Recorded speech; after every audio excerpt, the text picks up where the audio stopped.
మగవులు మెచ్చే ఆషాఢం sale Chennai shopping mall ఆడి KG sale. గురువు వస్తున్నా. ఏం చేస్తున్నావురా? ఎక్కడ ఆరేద్దామని ఆలోచిస్తున్నా. నా నెత్తి నారై అయితే సరే. అక్కడ కాదురా, మొత్తం మీద నారై త్వరగా ఆడుతుంది. లోపల మంటలు, ఆకలి మంటలు. రే బాబు, హోటల్కి వెళ్ళి టిఫిన్ పట్టారా? అప్పు పెరిగిపోయింది. ఇక వటవాడు ఏమన్నాడు? డబ్బిస్తే తెస్తా. ఉంటే ఏమన్నట్టురా? రే శిష్య, ఎందుకు నువ్వు ఉన్నావు? ఒక్క అరికతైనా క్యాన్వాస్ చేసి పెట్టావు. పోయి వాకిట్లో నిలబడు. దారిలో ఎవరు పోతుంటే లాక్కొచ్చి ఇక్కడ కూర్చొని పెట్టు. ఇక్కడే అరిక చేద్దాం. అయితే సరే ఉన్నాడు. గురువు వచ్చేస్తాడు. ఎవరు? అప్పుడు కాదు, కళాకారుడు. రిక్షాలు వస్తున్నాడు. అరికత బుకింగ్.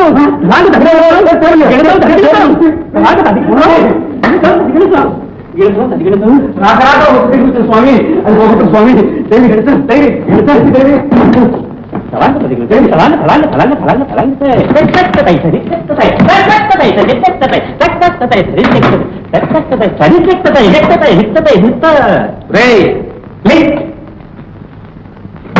అదేంటిది? Calling bell. ఇది కొట్టడంతో నువ్వు కాఫీ పట్టరావాలి. ఎక్కడి నుంచి? హోటల్ నుంచి. నీ దగ్గర డబ్బు నుంచి పట్టరా? నా దగ్గర 15 పైసలు ఉన్నాయి గురు. సరే, ఒక పని చేయి. ఒక కాఫీ పెట్టరా. కాఫీ గ్లాస్ అక్కడ ముందు పెట్టు, ఖాళీ గ్లాస్ నా ముందు పెట్టు. 2 పైన మూత పెట్టు. పోగో, ఆ గ్లాస్ గిరాకీ వచ్చింది. అయితే సరే. రావయ్య మా ఇంటికి ఏకాంత రామయ్య, మా ఇంటికి ఏకాంత రామయ్య, రావయ్య. హరికథ కేసర టైగర వ్యాఘ్రేశ్వర భాగవతారు తమరేనా? కేసర కాదండి, కేసరి. 4 జిల్లాల్లో మన పేరు మోతే ఆ మాత్రం నాకు తెలీదు. విన్నాను కానీ ఎప్పుడు చూడలేదు. మరేం లేదు, మా సమాజం తరఫున మీ హరికథా కాలక్షేపం ఏర్పాటు చేయాలని ఉంది. చూద్దాం. అలాగే. రే, ఎవరు అక్కడ? నాలుగా సూరిగా. అబ్బా, ఎంతమంది నౌకర్లున్నా పెట్టండి, సమయానికి ఒక్కడున్నాడు. పోనివ్వండి. కానీ మీరు ఈ నెలలో ఏ కార్యక్రమంలో ఉంటారు? ఎందుకు? హరికథకి 3 వరకు మాట్లాడే పని లేదు. అయితే చాలా ఉండండి. పాపం మీరు ఎంత శ్రమపడి వచ్చారో, ఎంత ఉత్సాహంతో వచ్చారో డైరీ చూసి చెప్తాను. 7వ తేదీ ఢిల్లీ, 8 కలకత్తా, 9 హైదరాబాదు, 10 వెంకటాచల సత్రం, 11 మద్రాసు, 12 రామేశ్వరం, 13 కాశీ. అదెక్కడ ఇదెక్కడ? వీల్లేదంటే విమానంలో రమ్మంటారు. హరికథ కూడా విమానంలో చెప్పమంటారు. పోనీ మీకు ఏ తేదీ కావాలి? 17వ తేదీ రాత్రి 9 గంటలకి. 17 రాత్రి 9 గంటలకు. అరే, మీరు చాలా అదృష్టవంతులండి. ఆ రోజు నాకు 8 గంటల వరకు ప్రోగ్రామ్ ఉంది. ఆ పైన రెస్ట్ తీసుకుందాం అనుకున్నాను. ఓన్లేండి, రెస్ట్ క్యాన్సిల్ చేద్దాం. ఏం చేద్దాం?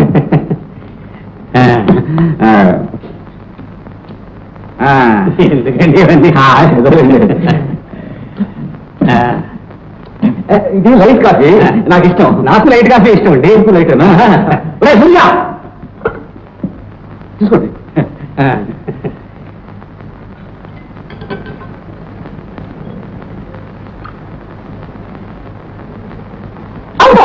వేడి కాఫీ తెచ్చాడు. మీరు హరికథకి ఏమాత్రం తీసుకుంటారేమిటి? కథగా 1000 రూపాయలు. అదే నేను అడుగుతున్నాను. వాళ్ళు 900 ఇస్తా ఉంటున్నారు. అబ్బా, మీరెంత ఇస్తారు? 800 ఇస్తారా? 700. 400 ఇస్తారా? 350. సరే, 116 116 వేయండి. తోటి కళాకారులు వెలవడద్దు, పోతే పోయింది. అందులో మీ సమాజానికి సహాయం చేయాలని ఉంది. చాలా సంతోషం. ఇంకొక షరతు అయ్యా, నా హరికథకు శ్రోతలు కనీసం 1000 మంది అయినా ఉండాలి. అందులో ఒక్కడి తగ్గిన వెంటనే మంగళహారతి పాడేస్తాను. మీగా భయం ఏమక్కర్లేదు. మా సభ్యులే ఉన్నారు 1500 మంది. ఆ గుంపులో మీ ప్రాణాలు కాపాడమే కష్టం. ఏం చేస్తాం? కావాలంటే కళ కోసం ప్రాణాలైనా ఇస్తాను. అయ్యా, ఇంకొక చిన్న షరతు. నా కథ జరిగేటప్పుడు తలుపులన్నీ మూసేయాలి. అవును, సౌండ్ అది బయటికి పోకుండా. కాదండి, మధ్య మధ్యలో మనుషులు పోతూ వస్తూ ఉంటే నాకు చెడ్డ చిరాగ్గా ఉంటుంది. ఓ, అలాగే అలాగే. ఇవన్నీ మీకు అడ్వాన్స్ గా చెప్తున్నా. అడ్వాన్స్ గా ఎందుకు చెప్తున్నానంటే, మీకు అడ్వాన్స్ గా చెప్తే అడ్వాన్స్ గా మీరు ఏర్పాట్లు అవి చేసుకొని అడ్వాన్స్ గా అర్థమైంది. ఎంత ఏమంటారు? అడ్వాన్స్ నాలుగుతున్నాను. అడ్వాన్స్ కరం ఏమిటండి? పూర్తి మొత్తం ముందే తీసుకోండి. చూడండి, తేదీ టైము అన్ని అందులోనే వేస్తున్నాయి. మరి నేను వెళ్ళొస్తాను. పూర్వ మాత్రం కొంచెం ఘనంగానే చెప్పించండి. అతి ఘనంగా తీసుకొస్తాను. ఉదయాన్నే లేచి ఎవరి ముఖం చూసానరా? నా ముఖమే. నీ ముఖం చూసావట. పూర్తి పైకి ఎవరైనా ముందుస్తారు. సాటి కళాకారుడు కాబట్టి ఇచ్చాడు గురువు. అందులో సగం నాకు. గురువు, ఈ బేరం అంతా నేను తెచ్చిందే. ఇవి నోట్లు కొనపడవే. చీటీ ఉంది, అందులో పెట్టాడేమో. 17వ తేదీ రాత్రి 9 గంటలకు నీవు హత్య చేయబడతావు. జాగ్రత్త, హెచ్చరిస్తున్నా. అచ్చా,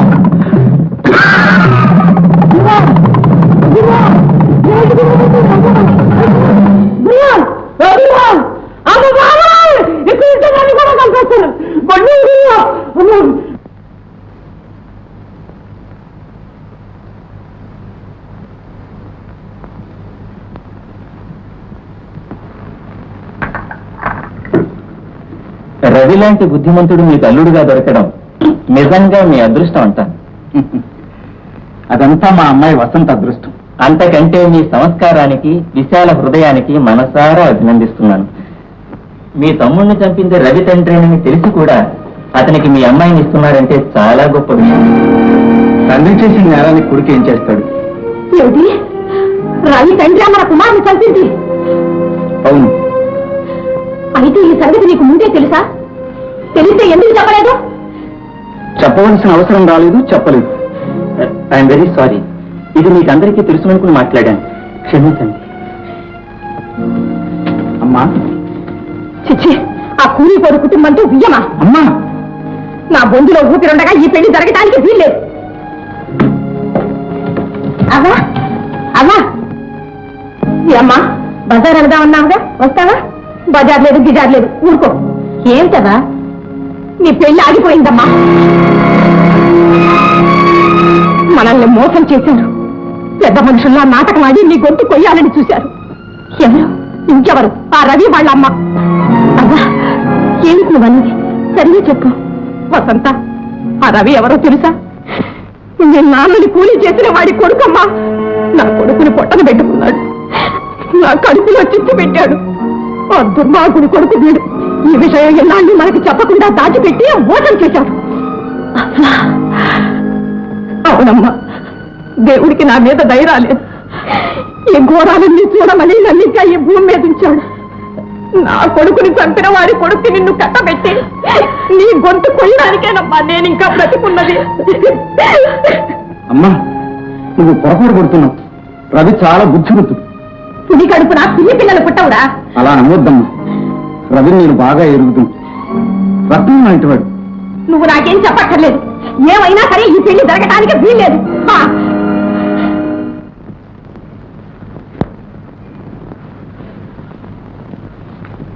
అత్తయ్య, వసంత, ఏమ్మా? మర్యాదల తర్వాత వారితో కొన్ని ముఖ్య విషయాలు మాట్లాడాలి. వారేరి? ఏమిటి మధులా ఉన్నా? గోతులు తీసి ఆకులు కట్టినంత మాత్రాన దాగుతుందనుకున్నారా? తల్లి కొడుకులు ఇద్దరు కలిసి చాలా తెలివిగా నాటకం ఆడారు. ఏమిటి నువ్వు అనేది? మీ భర్త ఒక హంతకుడు కదూ? వసంత, మా నాన్నను చంపింది ఆయనే కదూ? ఏ రహస్యం బయటపడిందని స్తంభించిపోయారా? గొప్పింటి కుటుంబం కదా అని మసిపూసి మారడికాయ చేస్తారా? అలాంటి ద్రోహుని నేను విడుదల పెట్టలేదమ్మా.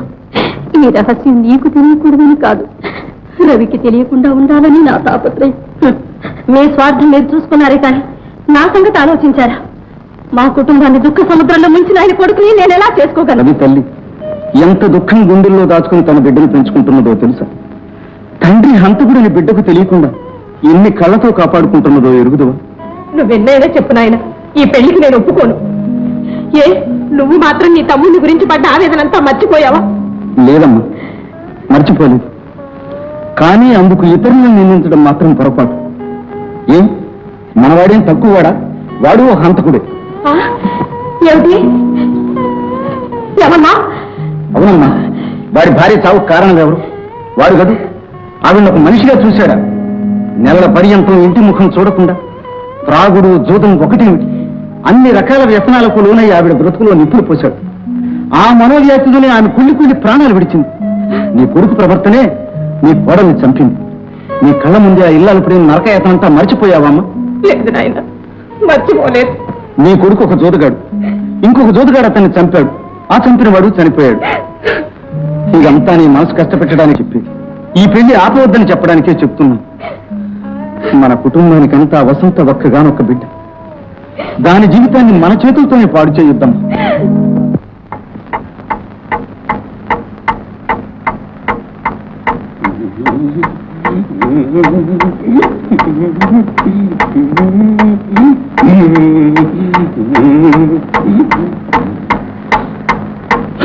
అయిపోయింది.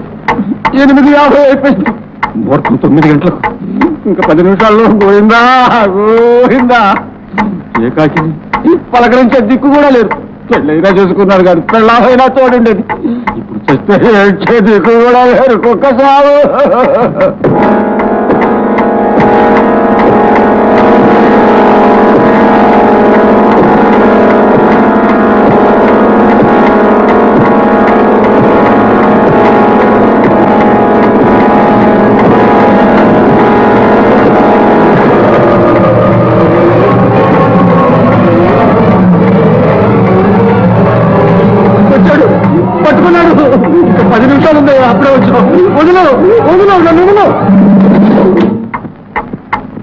అయ్యో ఇంకా 5 నిమిషాలు వచ్చి గడియారం 9 గంటకి నీకు దండం పెడతాను.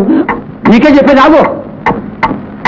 నా గడియారమే నా మాట వినడం లేదు. ఇంకా నాకు దిక్కేవారు చెప్పిన మాట విను. ఉండు నీ పని చెప్తా.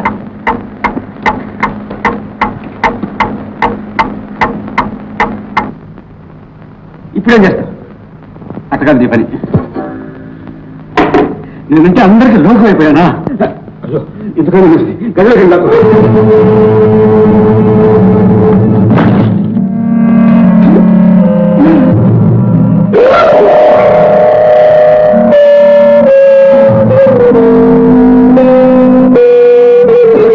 పాపమ్మ చూసి నేనే భయపడ్డాను. ఎట్టి సన్నాసి, సందేహం లేదు.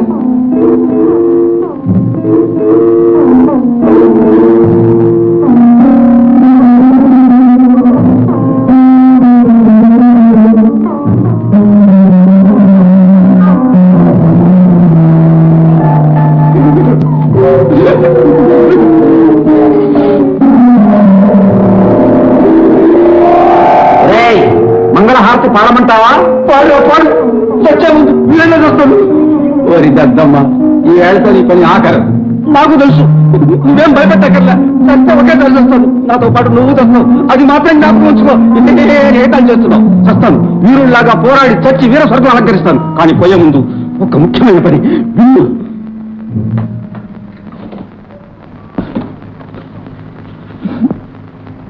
నేను పోయిన తరువాత, అంటే పూర్తిగా చచ్చిన తర్వాత నా ఆస్తి ఎంత అంటే నా మంచం, గ్లాసు, చెంబు, బొక్కన, తంబుర అన్ని ఊరికి ఉత్తరాన గంగానమ్మ గుడికి విరాళం కానుకగా ఇవ్వవలను. నా శవాన్ని ఏనుగుల మీద ఊరేగించవలను.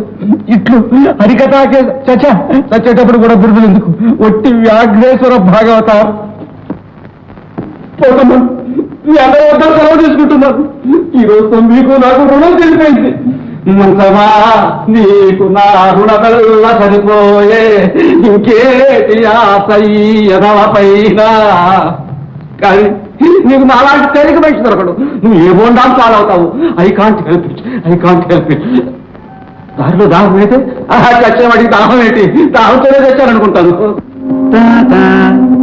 ఎవరు అక్కడ? నేనే. Bye bye. షటప్. నాకేం భయం అనుకున్నావా? నాతో పోరాడిండ్రా, నన్ను ఎదుర్కొండ్రా, నా తొలట చూడండిరా. భాగవతాలంటే ఏమనుకున్నారు? తిప్పంటారా? రండిరా, రండి. చంపండి, చంపండి. బావతా చంపండి, బావతా చంపండి. ఎందుకు భయపడతా? చంపండి. బావతా, మేము పోలీసులం. రవి మమ్మల్ని కాపలా పంపించాడు. అంతకుముందు గారు కాదు. అమ్మయ్యా. అమ్మా, నేను ఆఫీస్కి వెళుతున్నాను. పార్వతం వస్తే నీ ఇష్టం వచ్చింది చెప్పి పంపు. నువ్వేం చేసినా మాకు ఇష్టమే. అమ్మా, పార్వతం వస్తుంది.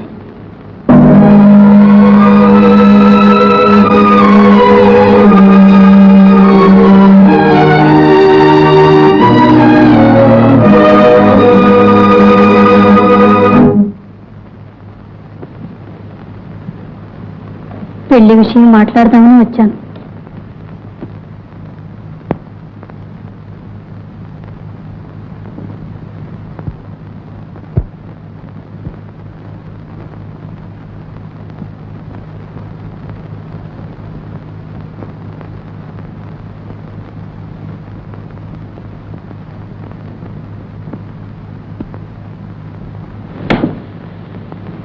రేపే తాంబూలాలు పుచ్చుకుందాం. వచ్చే నెలలోనే పెళ్లి జరగాలి. అమ్మా,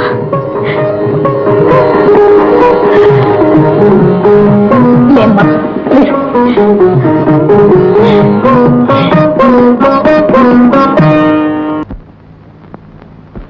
ఉన్నట్టుండి బాబా మనల్ని విడిచిపెట్టిపోతాడని కల్లో కూడా అనుకోలేదు. ఏ బాబా లేనిదే మనం బ్రతకలేమా? పైగా బాబా నన్ను అవమానించాడు. అతని మీద పగ సాధించి అతని అవసరం మనకు లేదనిపిస్తాను. బాబాకి ఆ సిఐడికి ఏదో సంబంధం ఉంది. లేకపోతే బాబా అతనికి లొంగిపోతాడా? ముందు ఆ సిఐడిని హతమార్చాలి. వాడున్నంత వరకు మనకు అపాయం. మనం వాణ్ణేం చెయ్యక్కర్లేదు, అంతా పోలీసులే చేస్తారు. ఎలాగా? బాబా దగ్గర గొలుసు పుచ్చుకోవడం నేను ఫోటో తీశాను. ఈ ఫోటో పోలీసులకు పంపించి లంచం పుచ్చుకున్నాడని పిటిషన్ పెడతాను. దాంతో వాడి ఉద్యోగం మంచి ఉపాయం.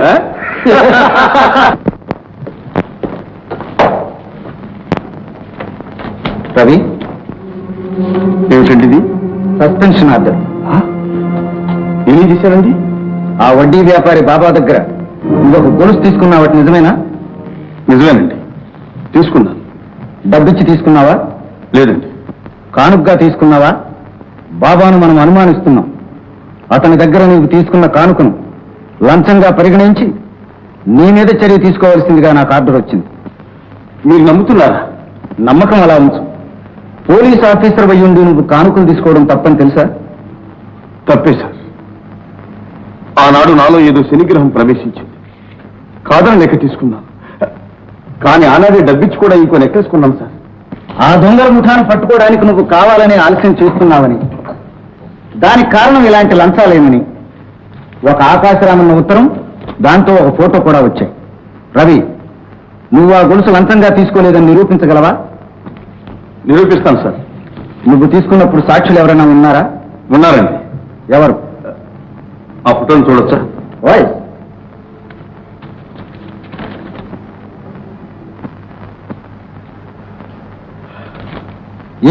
ఏదో చెప్పబోయి ఆగావే? వద్దండి, ఈ బురదలో తింకుకుండా లాగి వాళ్ళకి చెడ్డ పేరు తేవటం నాకు ఇష్టం లేదు. ఈ కళంకం నుంచి బయటపడవలసిన బాధ్యత నాది. నన్ను మీరు అపార్థం చేసుకోవద్దని ప్రార్థిస్తున్నా. రవి, నా చేతితో నీకు సస్పెన్షన్ ఆర్డర్ ఇవ్వాల్సి వచ్చినందుకు చాలా విచారిస్తున్నాను. వాట్ ఎవర్ ఇట్ ఈస్, నా బాధ్యత నేను నిర్వర్తించాలి. ఇదంతా దొంగల ముఠా కుతంత్రం. ఈ ఫోటో బాబా షాపులోనే తీశారు. నా మీద హత్యా ప్రయత్నం కూడా అక్కడే జరిగింది. కనుక ఈ దొంగల ముఠాకి బాబాకు ఏదో సంబంధం ఉంది, సందేహం లేదు. సార్, ఎలాగైనా సరే ఈ దొంగల ముఠాను పట్టించి నా మీద వచ్చిన అపవాదు తొలగించుకునేటంత వరకు మళ్ళీ నా ముఖం మీకు చూపించాలి. క్షమించండి. సరే.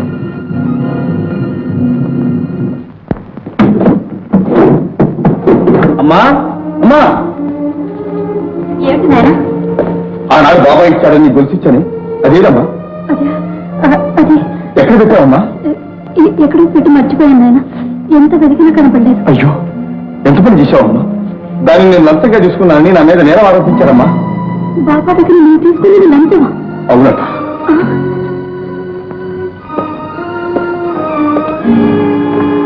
ఆ బాబాకు దొంగల ముఠాకు ఏదో సంబంధం ఉంది. నాకు గొలుసు ఇచ్చినట్టే ఇచ్చి ఫోటో తీయించి పోలీసులకు పంపించాడు. అంత పని ఆయన చేసి ఉంటాడు నాయన.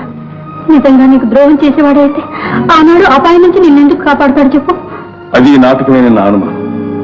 నన్ను నమ్మించి మోసం చేయడానికి వెళ్ళిన పన్నాడు. కాదు నాయన. అమ్మా, అతను అన్నాడు ఆసుపత్రిలో ఉన్నాడు కదా, ఎలాంటి వాడు నీ ఉద్దేశం? నాకు తెలిసినంత వరకు ఆయన మంచివాడని నా నమ్మకం. కానీ అతని పరిస్థితులు, పరిచయాలు, ప్రత్యక్ష సాక్ష్యాలు పరిశీలిస్తే అలా అనిపించటం లేదమ్మా. ఒక పక్క నా మీద అనురాగం వలకబోస్తుంది, మరొక పక్క నన్ను ఇంతగా కలవరపెట్టి నా భవిష్యత్తుకి భంగం కలిగించే ఆ బాబా సామాన్యుడు కదమ్మా. పోనీలేమ్మా, నా గొడవతో నిన్ను బాధ పెట్టడం ఎందుకు? నేనే ఇవాళ అటు ఇటు తేల్చేస్తాను. రవి, ఎక్కడికి నేను పిస్టల్ తీసుకుపోతున్నా? ఆ బాబా దగ్గరికేనమ్మా. అవునమ్మా, అతని నిజ స్వరూపం బయటపెట్టి నా మీద పడ్డ అపవాదు తొలగించేటంత వరకు మళ్ళీ నేను గడప అడుగు పెట్టాను. నువ్వు వెళ్ళొద్దు నాయన. అమ్మా, భయపడుతున్నావా? అవును, రాబోయే అపాయం తలుచుకుంటే నా గుండెలు బ్రతనవుతున్నా. అపాయమ్మా? నాకా? ఏమిటమ్మా ఇది? నీ కొడుకు శక్తి సామర్థ్యాల మీద నీకే నమ్మకం పోయిందా? నమ్మకం ఉంది కాబట్టే భయపడుతున్నా. నా మాట విను, నువ్వు వెళ్ళొద్దు నాయన. అమ్మా, నువ్వేనా ఇలా మాట్లాడేది? ధర్మాన్ని నిర్భయంగా నిర్వర్తించమని ఆశీర్వదించి పంపించవలసిన తల్లేనా ఇలా పిరికి మందు పోస్తున్నది? ఆ తల్లి కూడా ఒకరి ఇల్లానే కదా నాయన. ఆమె తన భర్తల గురించి ఆలోచించడం న్యాయం. నీవు నన్ను గురించి ఎప్పుడు భయపడకుండా, బాధపడకుండా నా శక్తి సామర్థ్యాలు నిరూపిస్తానమ్మా. తండ్రి కొడుకులు కలిసి బ్రతికి భాగ్యానికి ఎలాగూ నోచుకోలేదు. పైగా ఇప్పుడు ఇద్దరి మధ్య ఈ భయంకర పోరాటం కల్పించావి. ఏమిటి పరీక్ష?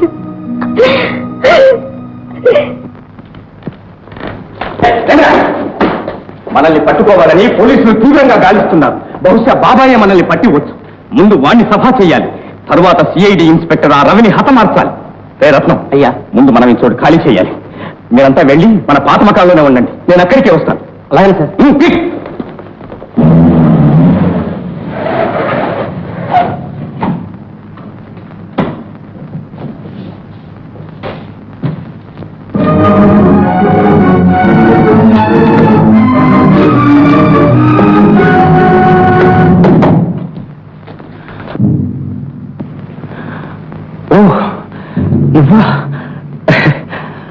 రానైనా ఎక్కడికి ప్రయాణం? సామాన్లన్నీ సర్ది తప్పించుకొని పారిపోదాం అనుకుంటున్నావా?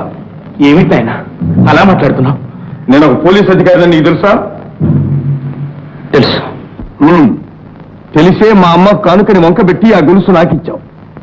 దాన్ని ఫోటో తీయించి పోలీసులకు పంపించి నేను లంచం తీసుకున్నానని నాకు అపవాదం అంటగట్టావు.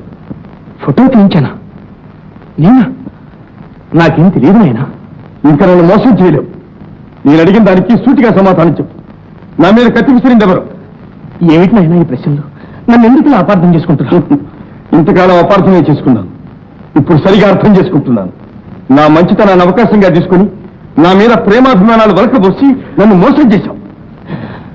నీ మీద నాకున్న వాత్సల్యాన్ని శంకిస్తున్నావా? వద్దు బాబు, అది పవిత్రమైంది. దాన్ని శంకించి మళ్ళీ చెక్కు. చాలించిన నాటకం. నీ బ్రతుకు బయటపడే రోజు వచ్చింది. చెప్పు, అసలు ఎవరు? చెప్పలేను. భగవాన్, నాకు చావు ప్రసాదించలేవా? లాభం లేదు. నీ మొసలి కన్నీళ్లు నా మనసు కరిగించలేవు. బయట ప్రపంచానికి వడ్డీ వ్యాపారం, లోపల దొంగల ముఠాకి ఆశ్రయం. చెప్పు బాబా, ఉద్దండం అనే పేరుతో చలామణి అవుతున్న గోపాల్కి నీకు సంబంధం ఏంటి? బొంబాయి బ్యాంకు దోపిడీ ముఠాకి నీవా వాడా నాయకుడు? నిజం చెప్పే వరకు నిన్ను కదలివ్వను. నేను కదమ్మా. బాబా, బాబా, తప్పించుకోలేవు. పాతాళంలో ఉన్న బయటికి వెళ్తాను.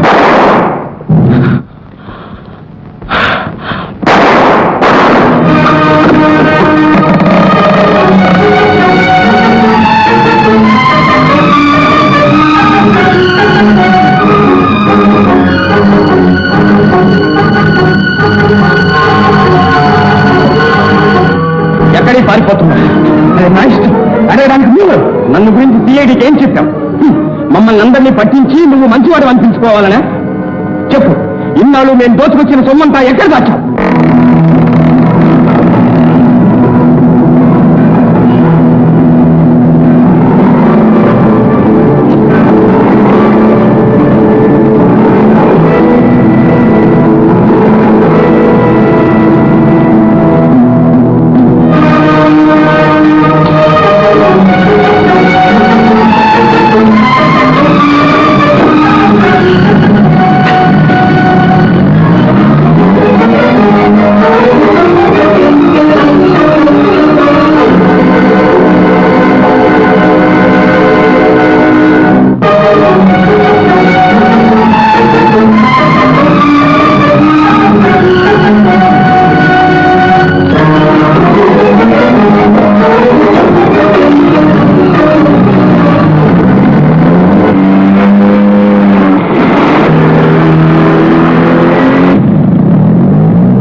ఎక్కడ దాచిపెట్టావు?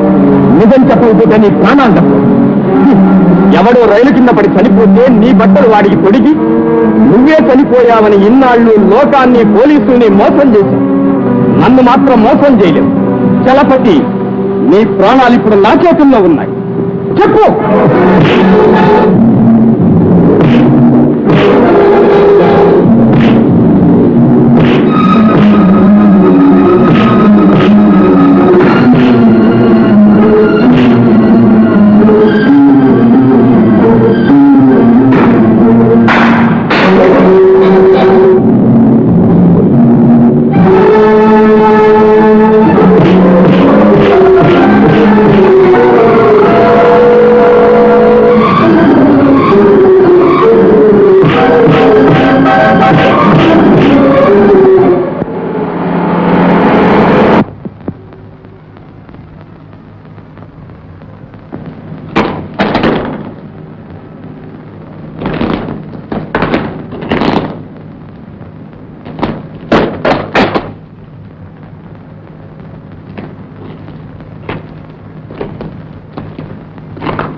చెప్పాను చెప్పు.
చెప్పు.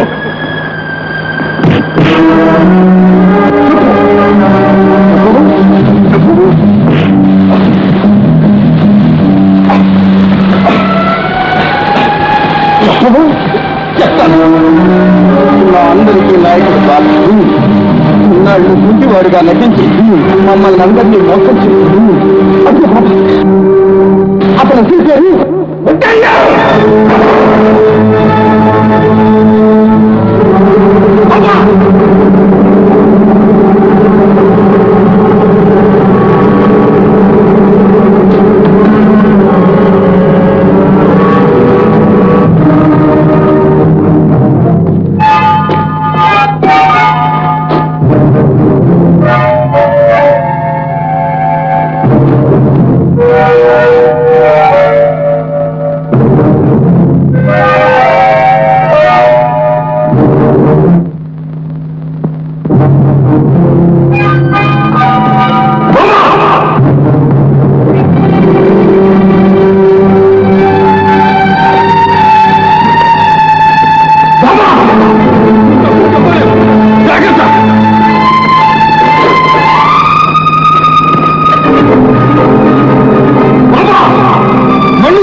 బాబాయ్ ఇట్లా వచ్చాడమ్మా?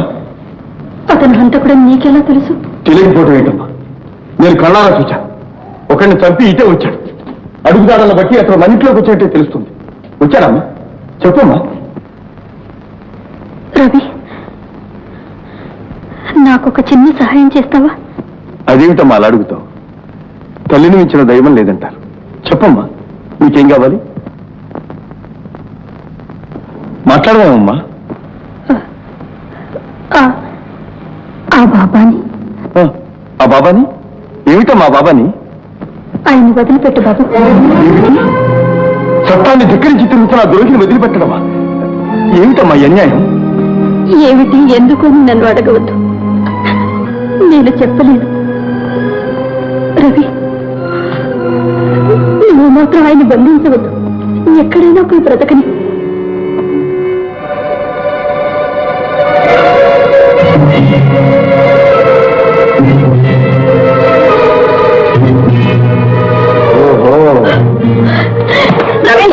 అతను ఇక్కడే ఉన్నాడన్నమాట.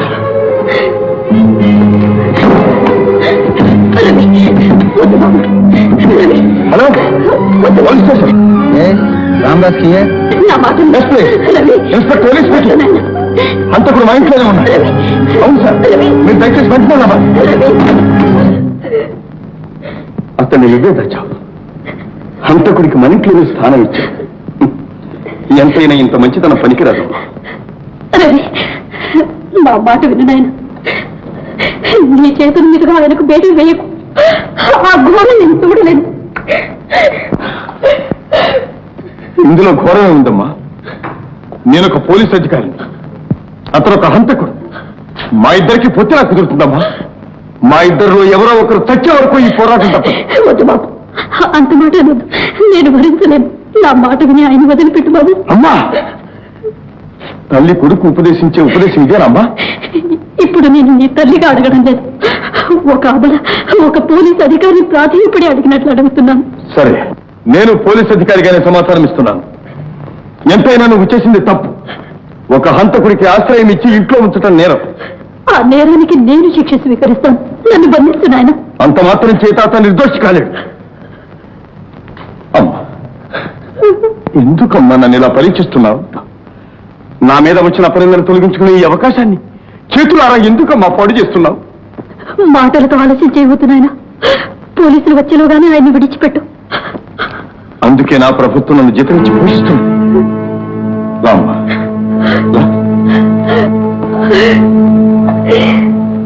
అమ్మా, ప్రాణం మీదకి వచ్చినా సరే నా ధర్మాన్ని నేను నిర్వర్తిస్తానని నాన్నగారి మీద నీకే కదా మా ప్రమాణం చేయించింది. మరి ఆ ప్రమాణం నేను నిలబెట్టుకోవద్దు. వద్దమ్మా, వద్దు. నా దానికి అమ్మా, ఇవాళ నీకేదో మట్టి చెల్లించింది. లేదు నాయన. లేకపోతే అంతకుడికి నీ ఇంట్లో ఆశ్రయిస్తావా? వాకిట్లోకి వచ్చి శరణు కోరిన వారికి ఆశయం కూడా నా ధర్మం కాదు. రవి, పోలీసులు వచ్చేస్తారు. ఆయన విడిచిపెట్టు నాయన. కావాలంటే నా ప్రాణం తీసుకో. అమ్మా, అమ్మా, నాకు ప్రాణం పోసి పెంచిన తల్లివి నీవే, తండ్రివి నీవే. ఆదర్శాలు బోధించి ధర్మ మార్గాన్ని చూపించిన గురువువి నీవే, దైవము నీవే. మరి నీవే నన్ను ఆ ధర్మ మార్గాన్ని తప్పమని ఆజ్ఞాపిస్తున్నావా? ఈ పరిస్థితిలో నేను చేయగలిగింది ఒకటేనమ్మా. నీవు పోసిన ప్రహారాన్ని నీవే తీసుకోను, నువ్వే తీసుకో.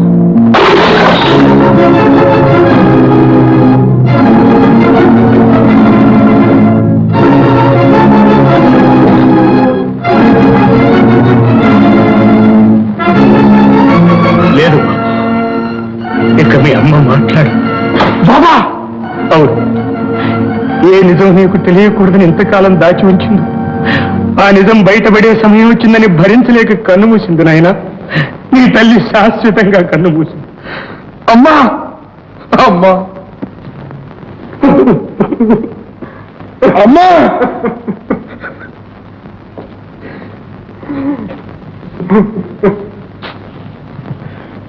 అమ్మా, అమ్మా, అమ్మా.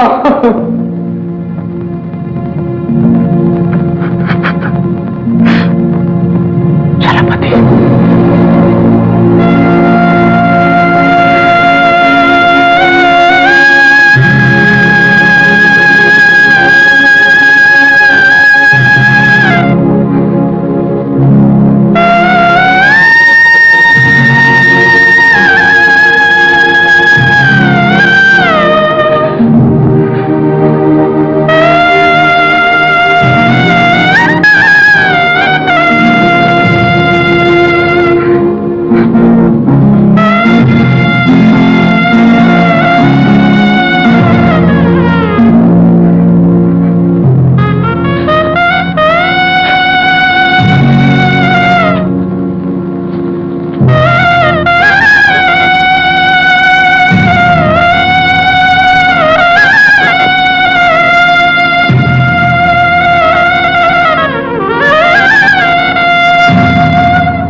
రవి, ఊరుకో నాయన.